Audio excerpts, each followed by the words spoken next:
Good morning, and God bless each one this morning. It truly is a blessing to be here.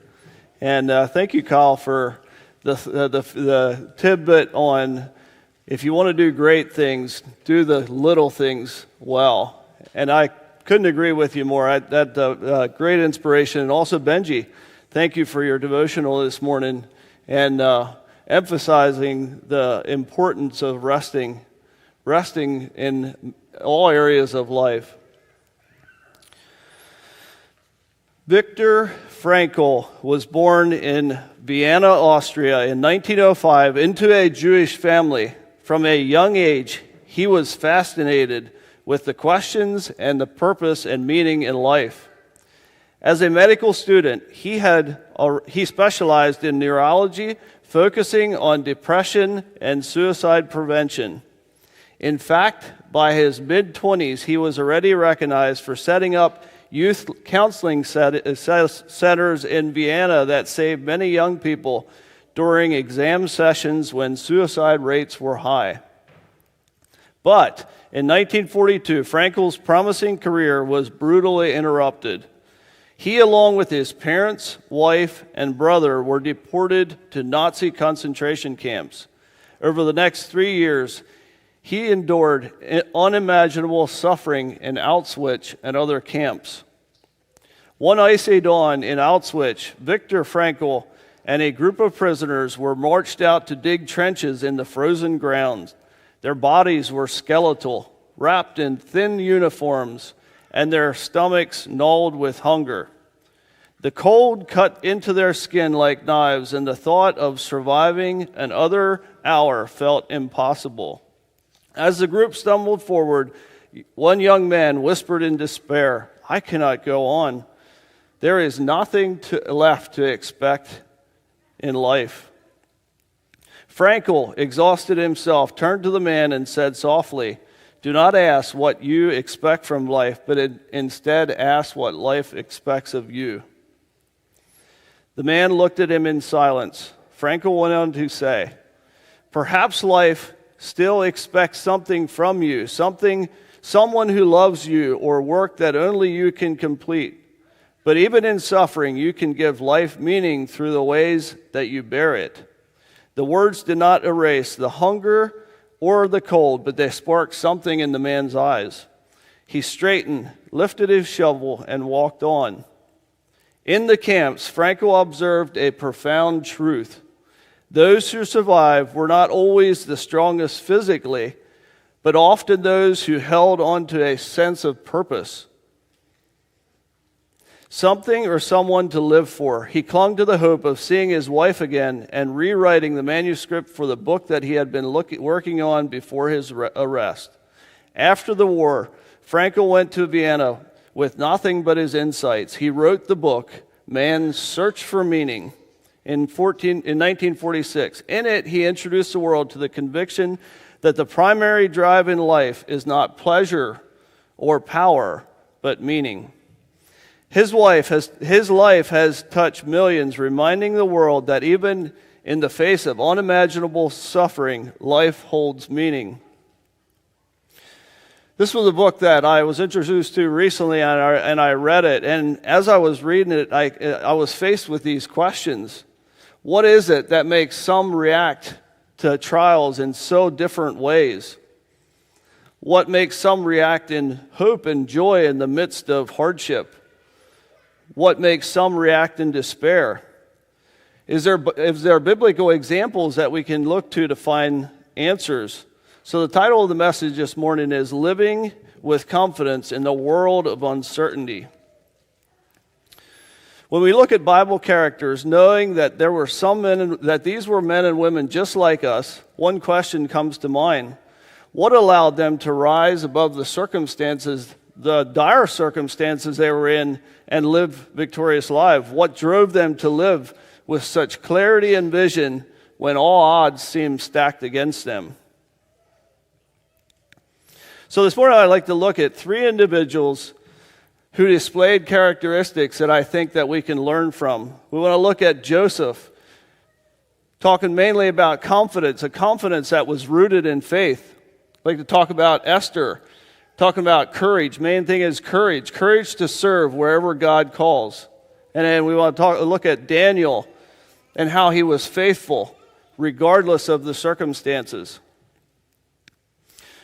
So Joseph, he was a young man that endured slavery, betrayal, prison. Yet his faith in God's plan gave him the confidence to rise above despair. A Christian's confidence in a world full of uncertainty is not anchored in circumstances, but on God's unchanging nature.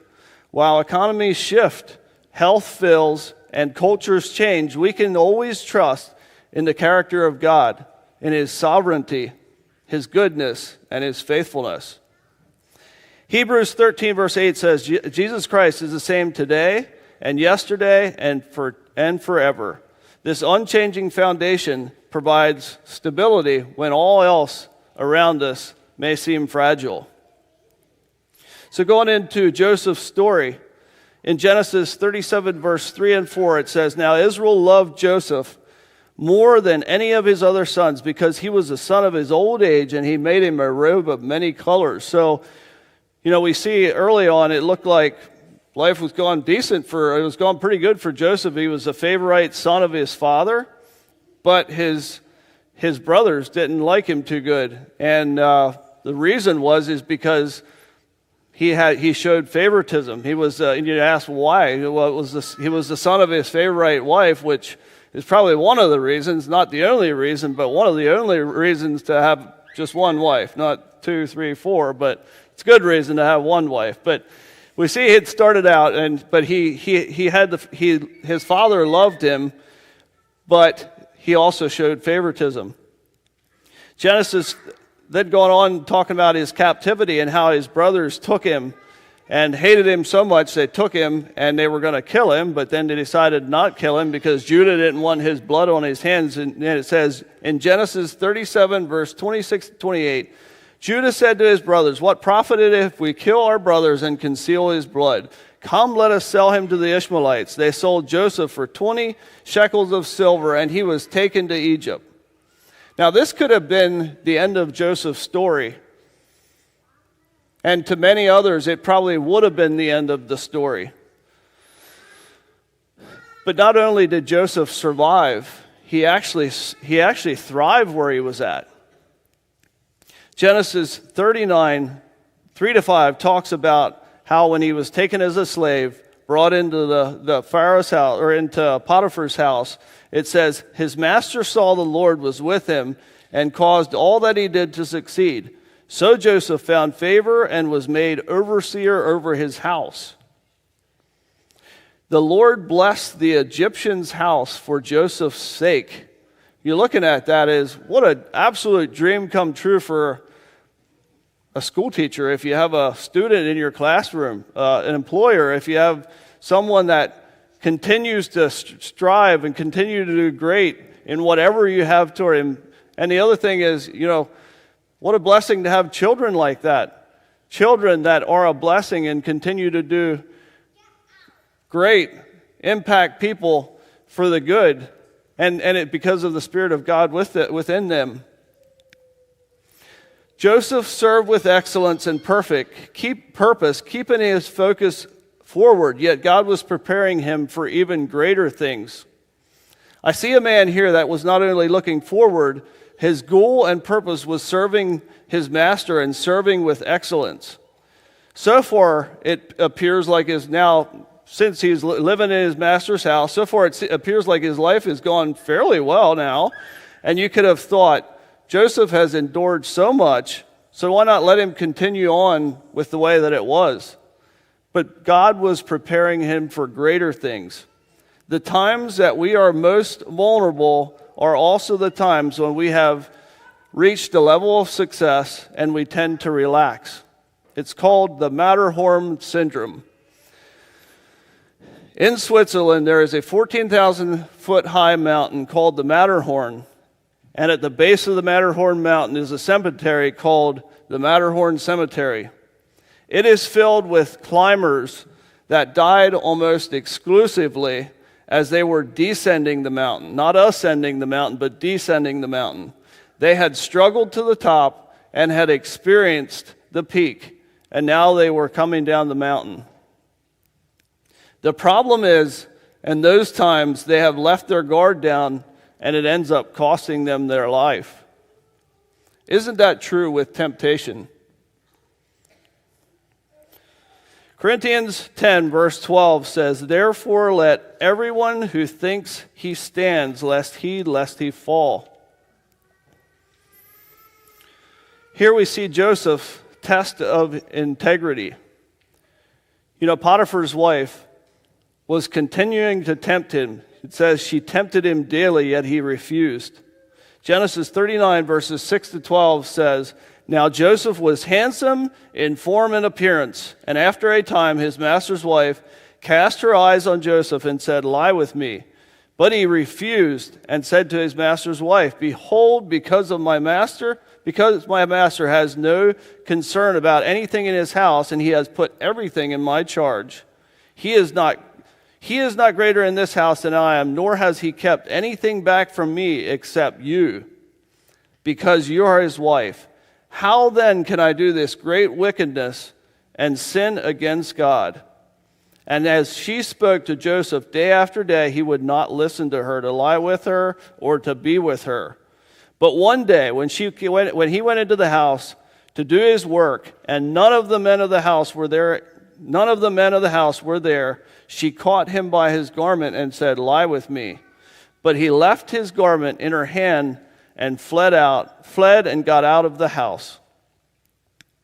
And we know how this act of integrity, this act of honor, cost him many years of his life in prison.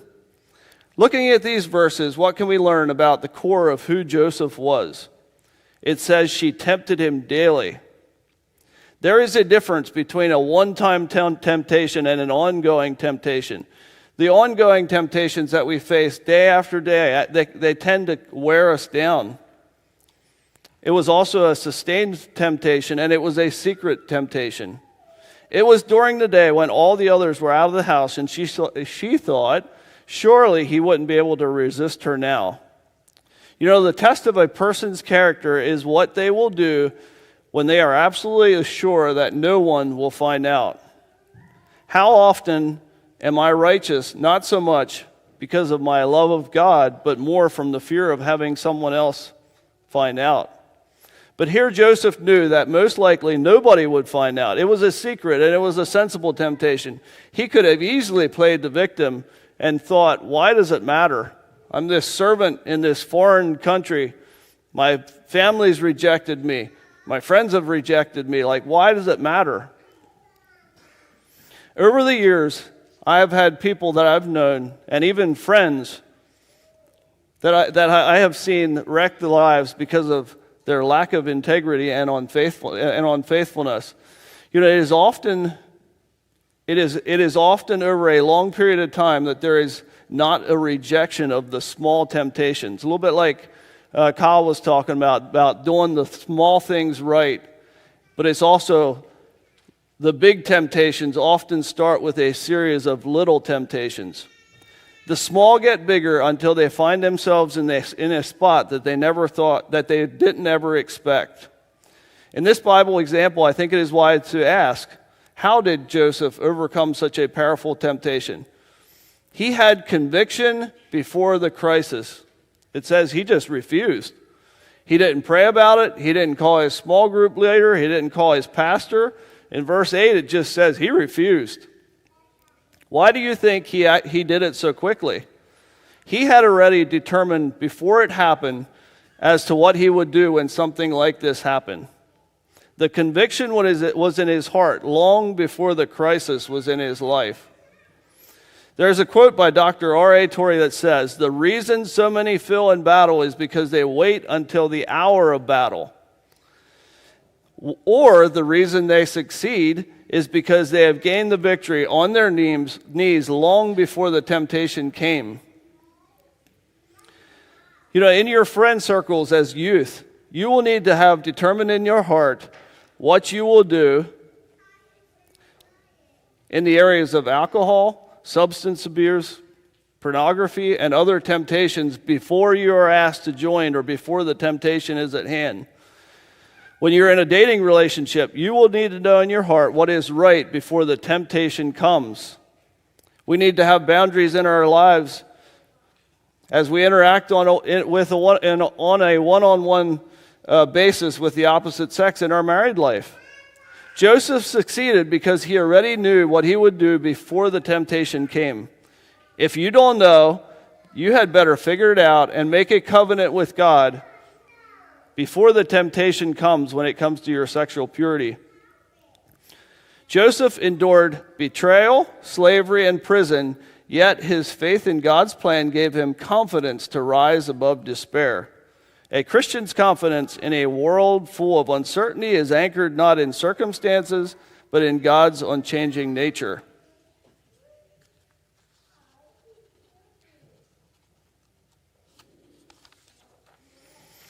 Hebrews 13 verse 8 says, Jesus Christ is the same yesterday and today and forever.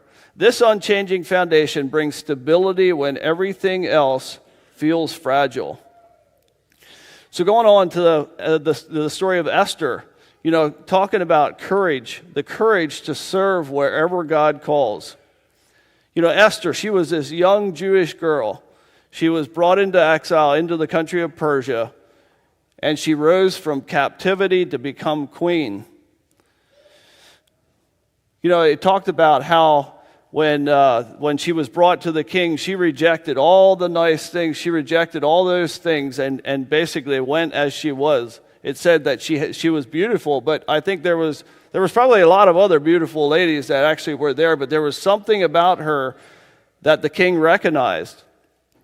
What made her stand out? I think it was the Spirit of God on her life, her inner beauty beyond appearance. I think it was her humility.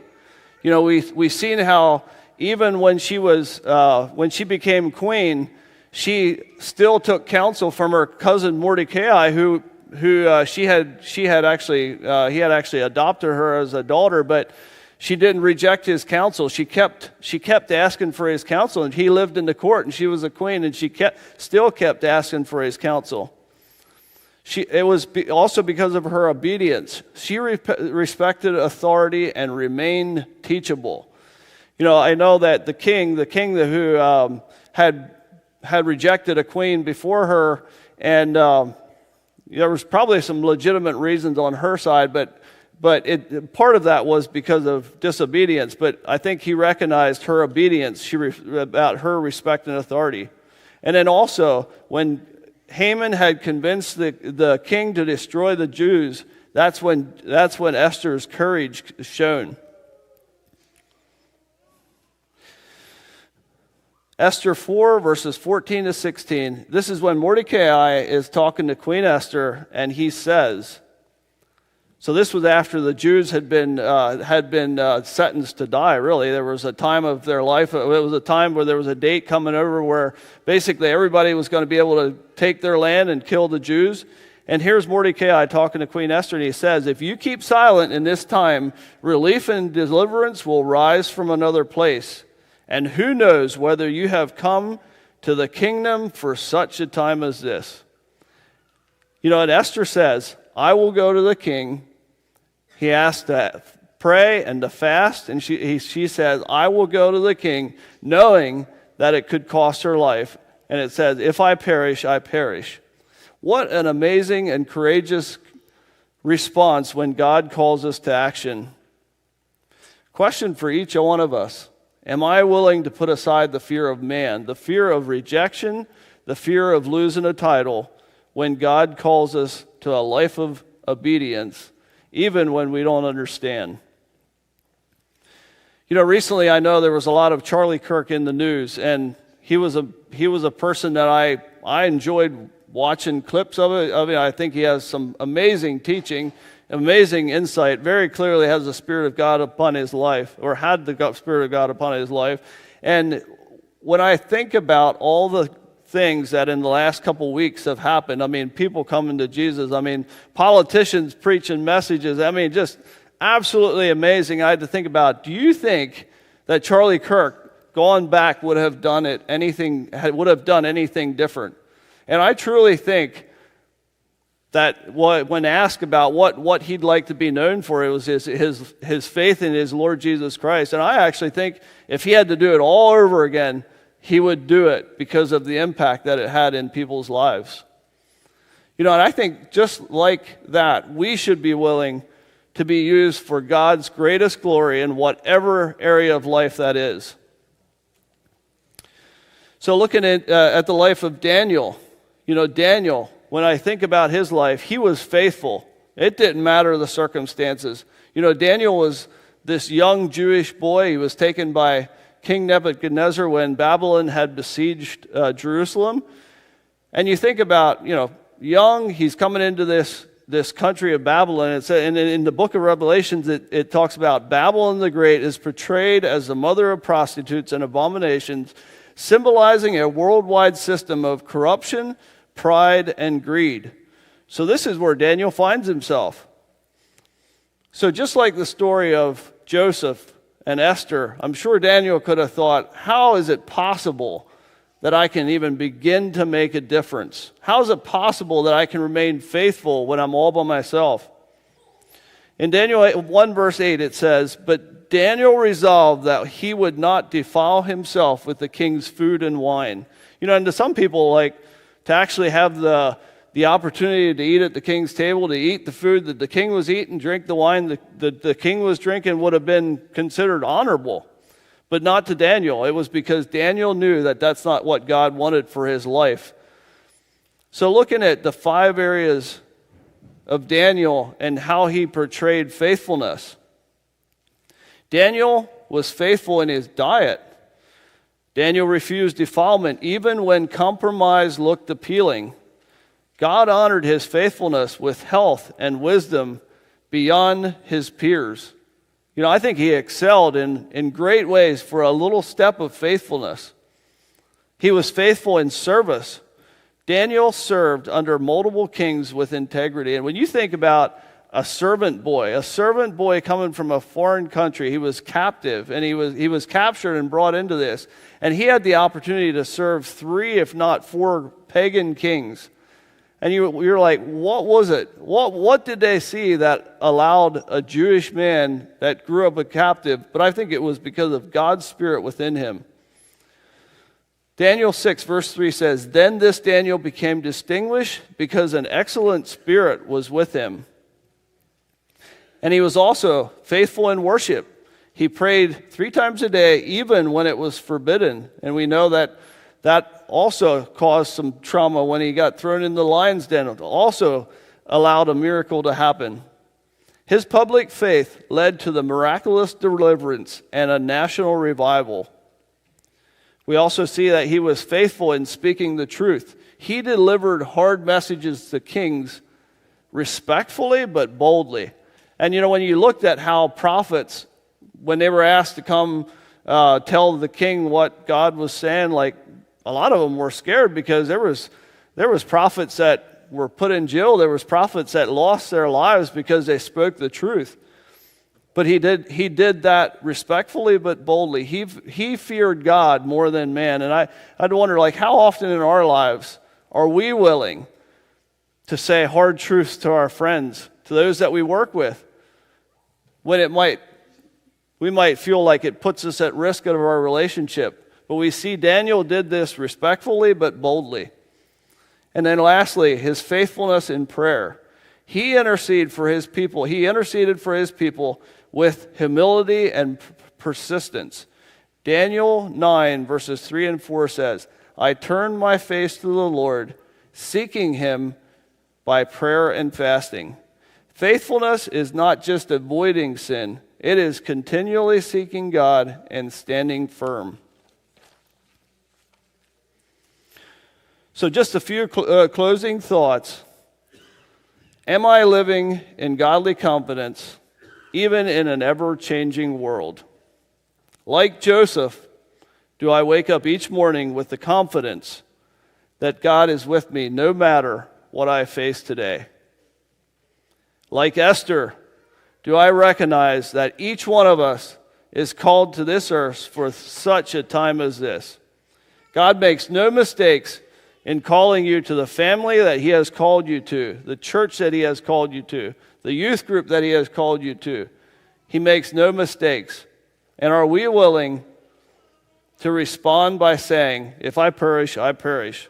Like Daniel, will I be faithful when no one else is? Revelations 2, verse 10 says, be faithful unto death, and I will give you the crown of life. Let's bow for a word of prayer. Dear God, I thank you for this morning. I thank you for biblical examples, those that rose from dire circumstances to have an impact for your honor, for your kingdom. And God, I just pray that you would continue to help us to be open and be willing to be used of you, just like Joseph and Esther and Daniel. Thank you so much for all that you've done in our lives. I pray that you would guide and direct us in Jesus' name. Amen.